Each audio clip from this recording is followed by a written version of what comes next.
بسم اللہ الرحمن الرحیم۔ اشفاق احمد صاحب اپنی زندگی کا ایک قیمتی واقعہ بیان کرتے ہیں کہ اسلام آباد میں راول ٹاؤن چوک کلب روڈ پر سرینا ہوٹل سے فیض آباد کی طرف جاتے ہوئے آتا ہے۔ چوک میں ایک پیٹرول پمپ اور ایک پرانی مسجد ہے۔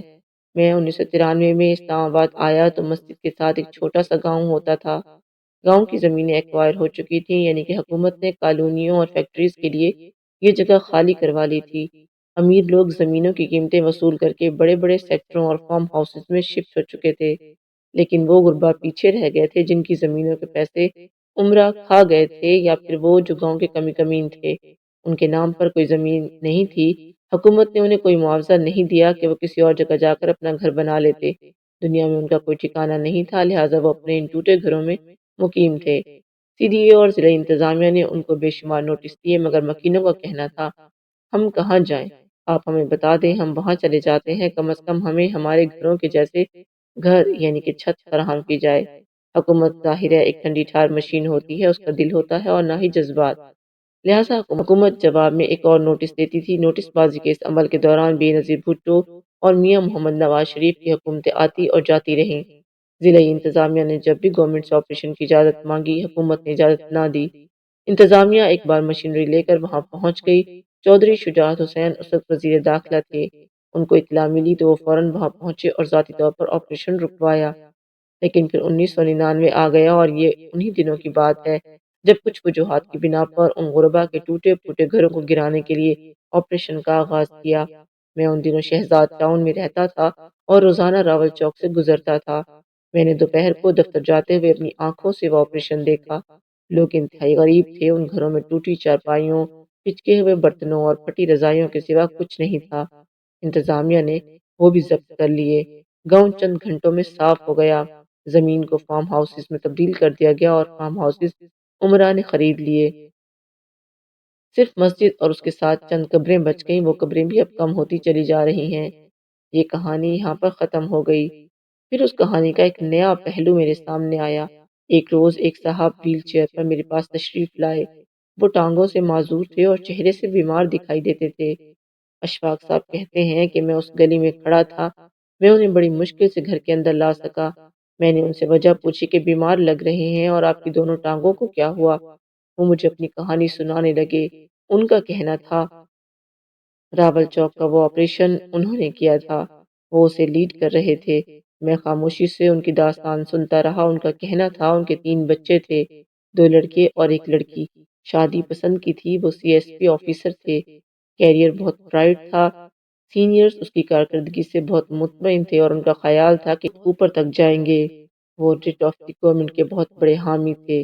وہ سمجھتے تھے قانون پر 100% عمل ہونا چاہیے اور جو شخص قانون کے راستے میں حائل ہو، ریاست کو اس کے اوپر بلڈوزر چلا دینا چاہیے۔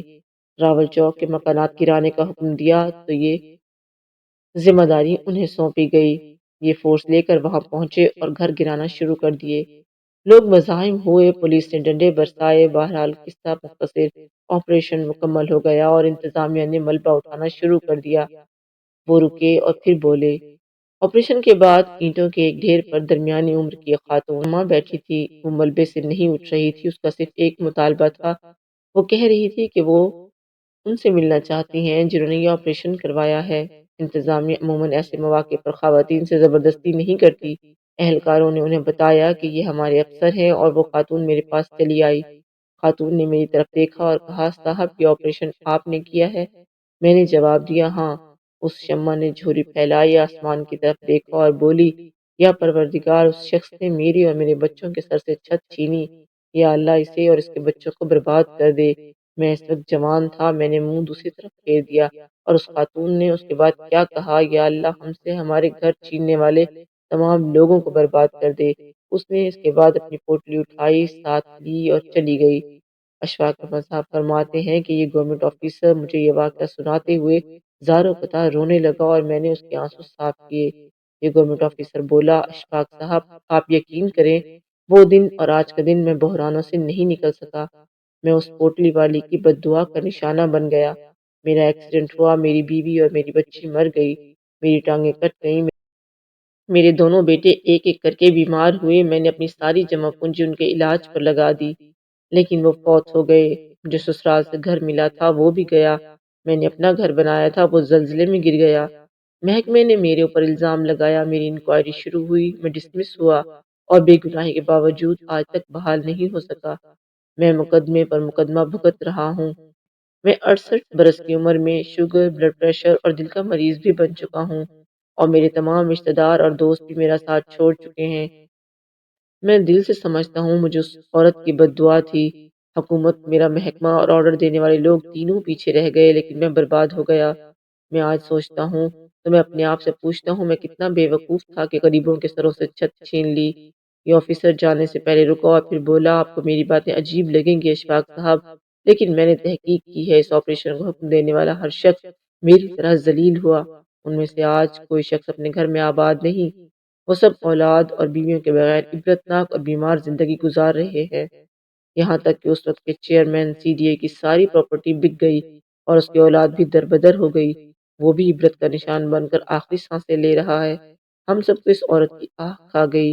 یہ سرکاری آفیسر کہتا ہے کہ اشفاق صاحب، میرا تجربہ اور میرا مشاہدہ ہے، دنیا کا ہر وہ شخص جو کسی کے سر سے چھت اور روزگار چھینتا ہے یا پھر کسی معزز شخص کو بے عزت کرنے کی کوشش کرتا ہے، اللہ تعالیٰ اسے سب کچھ چھین لیتا ہے اور وہ شخص اس کے بعد روز مرتا اور روز جیتا ہے، مگر اس کی سزا ختم نہیں ہوتی۔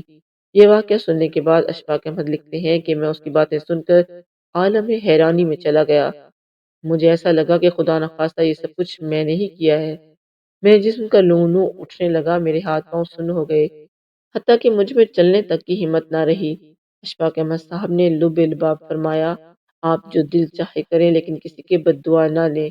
دنیا کے تمام عہدے، کرسیاں اور تکبر عارضی ہوتے ہیں، یہ پیچھے رہ جاتے ہیں اور دنیا اور آخرت دونوں میں صرف پوٹلی والیوں کی دعائیں اور بد دعائیں اپنا اثر دکھاتی ہیں۔